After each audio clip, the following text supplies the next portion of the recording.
No one warns you about this. Your first trip to Europe doesn't usually fail because of danger. It fails because you picked the wrong city to start in. Some places demand experience, confidence, and street awareness, and first-time travelers don't have it yet. This is Europe's worst cities for first-time travelers, counting down to the one city that overwhelms beginners more than any other. Even though millions visit it every year, and the crazy part, it's probably already on your bucket list. Copenhagen, Denmark, the safe city that still gets you. Copenhagen presents a dangerous paradox for first-time travelers. It feels so safe that you forget basic precautions entirely.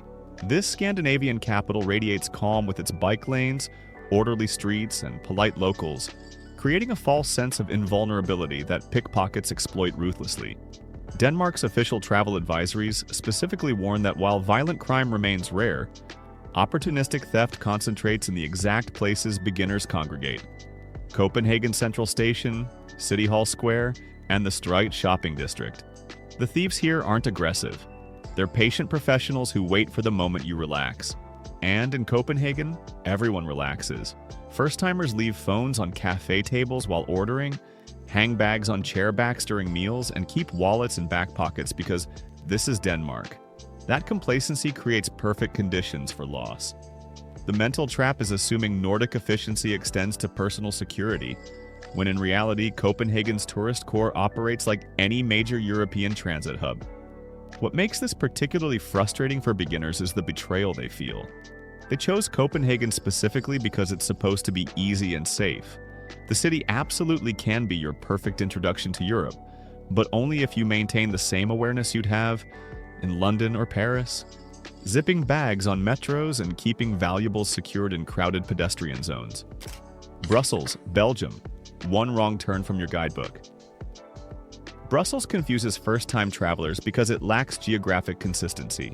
One block features pristine EU institutional buildings and chocolate shops. Turn the corner and the atmosphere shifts dramatically. This inconsistency is especially noticeable around Brussels Midi Station, where many beginners stay for budget accommodation and international rail connections. Australia's Smart Traveller warns about this area, citing drug-related violence and advising extra caution near major transit points. For tired first-timers arriving with luggage, navigating unfamiliar neighborhoods while guarding belongings creates immediate stress. The issue deepens because Brussels functions more as a European hub than a destination, so visitors often experience it through logistics, train transfers, early departures, and late arrivals, rather than tourism. You're focused on timetables instead of enjoying Grand Place. The city does offer remarkable experiences: world-class museums, outstanding food, and easy trips to Bruges and Ghent. But as a first European base, Brussels requires navigation skills and urban awareness that many beginners lack. The disappointment sets in when you're standing outside the station at dusk, trying to find your hotel while staying alert in an unfamiliar area. Prague, Czechia, fairy tale with hidden costs. Prague's storybook architecture makes it irresistible to first-time travelers, which is exactly why it has become a masterclass in tourist exploitation. The scam ecosystem is so developed that local creators launched the Honest Guide series specifically to expose predatory businesses targeting visitors. Currency exchange offices near Old Town Square perfected deception, advertising zero commission while using manipulated rates that can cost 30% or more. First-timers fall for these traps because everything looks legitimate. Official storefronts, professional signage, friendly staff creating urgency by claiming special rates are about to expire. The harm goes beyond money. Being scammed on your first day in Europe creates paranoia that taints every interaction afterward. You question whether the waiter overcharged you, if the taxi took a longer route, whether a helpful local had hidden motives. Prague's tourist infrastructure feeds on inexperience. Unlicensed airport taxis, restaurant menus with higher prices for foreigners, helpful strangers steering you to commission-based shops. Experienced travelers spot these patterns instantly and avoid them. First-timers don't have that awareness yet. They're too busy admiring the astronomical clock to notice pickpocket teams working the crowd, too relieved by the taxi driver who approached them to realize they're paying triple the normal fare. Naples, Italy, sensory overload as city planning. Naples overwhelms first-time travelers with an intensity few European cities match. The moment you exit Napoli Centrale, you're dropped into controlled chaos. Scooters slicing through pedestrians, vendors shouting from every direction, traffic following rules that seem deliberately unclear, and a constant surge of noise. For beginners, especially those arriving from the airport or cruise port, this immersion feels overwhelming before they've even reached their accommodation. The US State Department notes that Italy faces widespread opportunistic theft targeting foreigners, with Naples standing out due to dense tourist traffic around major transport hubs. First-timers unintentionally make themselves targets by doing exactly what thieves look for: stopping suddenly in crowds to check maps, carrying loose day bags while distracted, keeping passports and valuables together for safety. The issue isn't that Naples is uniquely dangerous. It's that the city demands immediate situational awareness and confident navigation, skills first-time European travelers haven't developed yet. The same raw energy that feels authentic and thrilling to experienced visitors reads as threatening chaos to beginners. They arrive expecting Italian charm and instead encounter Italian intensity, unprepared to enjoy the difference. Naples rewards experience. It punishes hesitation. Milan, Italy, the transit hub that picks your pocket. Milan deceives first-time travelers by appearing modern and straightforward. The sleek architecture and fashion-forward aesthetic suggest ease, especially compared to more obviously historic destinations. That confidence becomes risky in Milan's main tourist areas, which double as high-volume transit corridors. A 2025 analysis ranking European cities by pickpocket risk placed Milan among the highest threat destinations alongside Barcelona and Rome. The issue is structural. Milan operates as northern Italy's primary hub, keeping travelers in constant motion. Airport arrivals, metro changes, and rushed train connections to Lake Como or Venice. This non-stop transit creates ideal conditions for theft. You're checking departure boards while a bag is unzipped, comparing Google Maps to station signs while a phone disappears, hauling luggage as wallets slip from outer pockets. First-timers struggle because they treat Milan as a simple stopover, rather than a high-attention environment. They plan Lake Como itineraries and scroll restaurant reviews instead of securing belongings. Milan punishes divided attention efficiently, often so smoothly that victims realize hours later, when police reports are complicated by language barriers and unfamiliar systems. Milan can be an excellent base for northern Italy, but only if every crowded space, especially Central Station and the metro, is treated as a situation demanding active vigilance. Amsterdam, Netherlands, the city actively discouraging you. Amsterdam poses a unique challenge for first-time travelers. The city is actively trying to reduce certain kinds of tourism, and beginners often fall into the unwanted category without realizing it. Official tourism policy now includes measures to discourage disruptive visitor behavior, including campaigns like Stay Away aimed at bachelor parties and pub crawls. The Guardian reported that Amsterdam even deployed online quizzes to deter problematic tourists before they book flights. For first-timers, this creates confusion because the rules feel unspoken, and enforcement seems arbitrary until you're suddenly in violation. Cannabis laws appear permissive until you smoke in a prohibited zone. The red light district feels like an attraction until locals express clear resentment toward gawkers. Streets look pedestrian-friendly until you step into a bike lane and nearly get hit while someone yells in Dutch. The psychological effect on beginners is real. They arrive expecting Europe's most tolerant city and instead feel judged and unwelcome.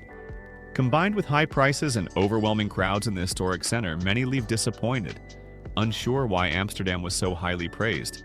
Amsterdam can be an incredible first destination, but only if you drop the party city expectations and focus on museums, canal neighborhoods, and cultural experiences beyond the heavily touristed core where visitor frustration is most visible. Dubrovnik, Croatia, medieval beauty, crushed by its own success. Dubrovnik shows what happens when a destination's beauty overwhelms its infrastructure, creating conditions that especially punish first-time travelers who don't know how to time their visit. In peak season, the Old Town becomes such a severe human traffic jam that Croatia launched the Respect the City initiative, limiting cruise ships and managing passenger flow to prevent dangerous bottlenecks in narrow medieval streets. For beginners, the frustration lies in the gap between expectation and reality. They've seen golden hour photos of ancient walls and imagined quiet walks through history. Instead, they arrive midday in July and are trapped in slow-moving crowds, unable to stop for photos without blocking hundreds of people, sweating in Mediterranean heat, while trying to appreciate architecture barely visible through the mass of humanity. First-timers visit under the worst conditions because they don't yet understand European tourism patterns, booking school holidays and summer weekends when Dubrovnik is at full capacity. Experienced travelers arrive in shoulder season or at dawn before cruise passengers disembark. Beginners don't have that context. They follow advice that simply says, "Visit Dubrovnik," without realizing that timing decides whether the experience feels magical or miserable. The city remains spectacular, but for unprepared first-timers during peak congestion, Dubrovnik feels like an expensive theme park where you pay premium prices to shuffle through crowds. Venice, Italy, the fragile museum that charges for entry. Venice breaks first-time travelers because it operates by rules completely unlike normal cities, and beginners don't realize this until they're already struggling. The city even introduced day tripper fees to control overwhelming crowds, charging visitors who aren't staying overnight during peak periods. This alone highlights the core issue. Venice is so over-touristed that access itself must be regulated. For first-timers, the difficulties escalate quickly. Navigation becomes a puzzle. Google Maps often fails in the maze of canals and bridges, signs point in contradictory directions, and you walk in circles while your phone insists you're on track. Physical exhaustion hits sooner than expected because Venice requires constant walking and bridge climbing, often while dragging luggage since water taxis are expensive, and many accommodations involve long walks from vaporetto stops. Beginners also fall into the restaurant trap. Tourist corridor spots charge inflated prices for mediocre food, while authentic local places hide in side streets they don't know to seek out. Crowds funnel everyone through choke points like Rialto Bridge and St. Mark's Square, making the city feel cramped despite its grandeur. Venice demands advanced travel skills, knowing when to visit, where to stay, how to navigate, and where to eat. First-timers lack this knowledge, turning an iconic destination into an exhausting, expensive confusion. Rome, Italy, the eternal city that overwhelms immediately. Rome crushes first-time travelers with logistical complexity wrapped in suffocating crowds. The city is so overwhelmed by tourism that officials introduced crowd control measures at the Trevi Fountain, with plans from February 2026 to charge fees for access near the steps. This exposes Rome's core challenge for beginners. Every major site now demands advanced planning, timed tickets, security queues, and navigation through dense tourist masses. First-timers arrive expecting to casually explore ancient ruins and wander into the Colosseum. Instead, they learn tickets must be booked weeks ahead for specific slots. The Vatican museums involve long waits without skip-the-line access, and the Trevi Fountain operates as managed traffic rather than a spontaneous photo stop. Pressure increases due to petty theft. Rome's busiest transit routes and landmarks are exactly where pickpockets focus, targeting distracted beginners juggling tickets, maps, schedules, and photos. Rome also punishes basic novice mistakes harshly. Inappropriate clothing gets you denied Sistine Chapel entry, lack of cash blocks access to certain sites, and midday summer visits mean brutal heat combined with peak crowds. Experienced travelers handle Rome through precise planning and timing. First-timers who expect to just explore quickly realize they're always reacting, never in control. Barcelona, Spain, where first-timer paradise meets first-timer trap. Barcelona takes the top spot because it blends paradise aesthetics with predatory efficiency, creating a perfect storm for first-time travelers. Studies repeatedly rank Barcelona among Europe's highest-risk cities for pickpocketing, while also listing it as one of the continent's most desirable destinations. This collision, huge tourist volumes meeting organized theft in a city whose relaxed beach culture lowers defenses, creates ideal conditions for crime. Reuters reported that Barcelona, Europe's busiest cruise port, agreed to reduce terminal capacity by 2030 to fight over-tourism, an acknowledgement that the city has exceeded sustainable visitor levels. For first-timers, Barcelona feels deceptively effortless. The weather is stunning, beaches are central, the Gothic Quarter invites aimless wandering, and the city seems built for slow enjoyment. That comfort causes beginners to drop their guard. Phones slide into back pockets, bags hang loose on shoulders, wallets remain exposed in open purses. tourists stop along crowded Las Ramblas to check maps with valuables visible. That's when Barcelona's professional theft networks strike, using methods perfected through years of targeting millions of visitors. What makes Barcelona especially devastating for first-timers isn't only the theft, it's the chain reaction that follows. Losing a passport on day 2 of a first European trip means the rest of the vacation disappears into police reports, consulates, document replacement, and fraud prevention. Barcelona unquestionably deserves its reputation as a spectacular destination, but for true first-time European travelers, it works best as a second or third stop.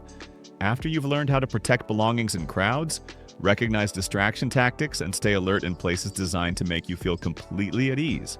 And if this list shocked you, don't stop here. Because Europe has another side most travelers never get to see. Click on Europe's most amazing towns you've never heard of, where hidden streets, jaw-dropping views, and unforgettable local secrets completely flip the travel story you just watched. Don't forget to like, share, subscribe, and keep exploring the strange side of our world with Oddly Abroad.